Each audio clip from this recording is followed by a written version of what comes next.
Вот только что мимо нас лег 200 метров, ракета ебала в пароход. Вон, видишь, горит.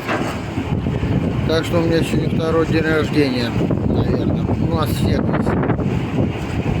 Вот такая вот херня, вот так мы работаем. Прикинь.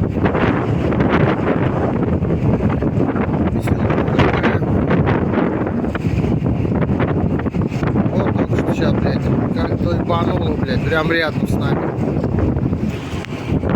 А вот Санек, который чуть-чуть не перепугался.